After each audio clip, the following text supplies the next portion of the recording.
Okay, Assalamualaikum warahmatullahi wabarakatuh dan selamat sejahtera. Hari ini kita sambung pelajaran kita 1.3 kepentingan unit piawai dalam kehidupan harian. Okey, buka buku teks.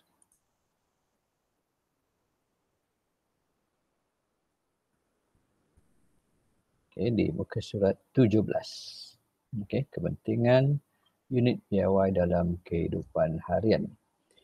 Ketidakseragaman unit dalam kehidupan boleh mendatangkan kekeliruan. Sebagai contohnya, rakyat di beberapa buah negara menyukat barang dengan menggunakan kati dan tahil. Manakala rakyat di negara lain pula menggunakan cupak, gantang, kaki dan ela. Okay. Kalau kita tengok dekat rajah 1.8 ukuran zaman dahulu. Imbas kembali ukuran zaman dahulu yang dipelajari semasa di sekolah rendah. Iaitu kaki, okay, kaki digunakan untuk panjang, ukuran untuk panjang, kaki, jari, depa, jengkal, hasta dan lain-lain. Okay. Jengkal maknanya daripada hujung ibu jari hingga hujung kelingking. Depa, kita depakan tangan kita kiri dan kanan. Langkah, kira satu kaki, dan hasta daripada hujung jari sampai pada siku. Ini adalah ukuran yang digunakan pada zaman dulu. Sebelum pada di Malaysia ni, unit piawai yang kita gunakan sekarang mula diperkenalkan pada tahun 1980-an, awal 80-an itu. Okey.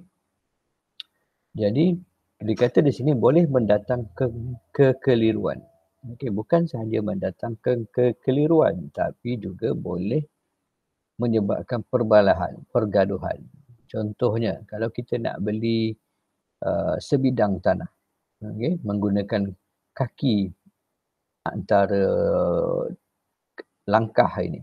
Okay. Kalau langkahnya pendek, maka tanah yang kita beli itu adalah lebih kecil berbanding dengan menggunakan langkah yang lebih besar. Ataupun seorang yang mempunyai saiz kaki yang lebih besar. Jadi ini boleh menyebabkan pergaduhan dan sebagainya. Okay. Jadi untuk mengelakkan itu dan juga untuk memudahkan komunikasi ahli sains, sebab yang kita dah bincangkan sebelum ini, ahli sains dia mesti boleh diterima oleh semua ahli sains di satu dunia. Okay, di mana sahaja di dunia ini, bila melakukan uji kaji ataupun eksperimen yang sama, hasil yang sama adalah diharapkan. Kalau tidak menunjukkan hasil keputusan eksperimen yang sama, maka teori tersebut akan ditolak. Okay? Jadi, keseragaman ini penting untuk ahli sains boleh berkomunikasi, okay? Walaupun dia berbahasa ataupun bertutur dalam bahasa yang berbeza. Okay. Kita tengok situasi yang boleh timbul jika keadaan ini ataupun ketidakseragaman ini berlaku. Okay. Situasi 1. Zaidi dan Hafiz ukur panjang kelas dengan menggunakan kaki. Baiklah cikgu. Okay. Hafiz disebabkan dia mempunyai langkah yang lebih besar, maka dia 40 langkah saja dia sudah sampai ataupun sudah boleh 40 langkah dia kata sudah adalah ukuran untuk kelas. Sementara untuk Hafiz ialah 51 langkah kerana langkahnya lebih pendek. Cikgu, kenapa jumlah langkah kami berbeza? Jumlah langkah anda berbeza kerana jarak langkah setiap orang berbeza. Okay? Tapi sekarang kita menggunakan meter, maka tidak ada masalah ketidakseragaman ini. Okay, situasi yang kedua, Syura, tolong belikan mak kain lansir sepanjang 3 depa. Depa tadi, depakan tangan, hujung kiri dan hujung kanan itu adalah depa. Okay, baiklah mak, pakcik saya hendak membeli 3 depa kain lansir. Okay. Bila dia balik ke rumah, dia dapati kain lansir itu lebih panjang berbanding depanya. Okay. Sebab Syura masih kanak-kanak dan depanya lebih pendek berbanding dengan penjual kain penjual kain tadi. Depanya lebih panjang kerana dia lebih besar saiznya. Okey, jadi itu adalah berkaitan tentang kepentingan unit piawai dalam kehidupan harian.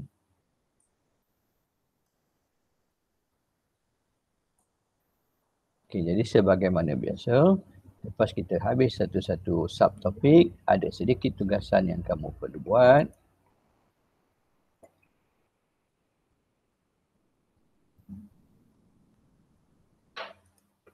Iaitu soalan nombor 5.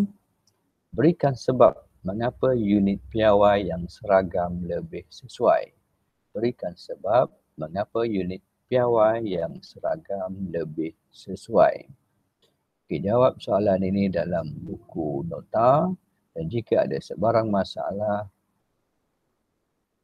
bolehlah bertanya dalam WhatsApp grup kelas masing-masing. Jadi itu saja untuk unit piawai dan kepentingannya dalam kehidupan harian.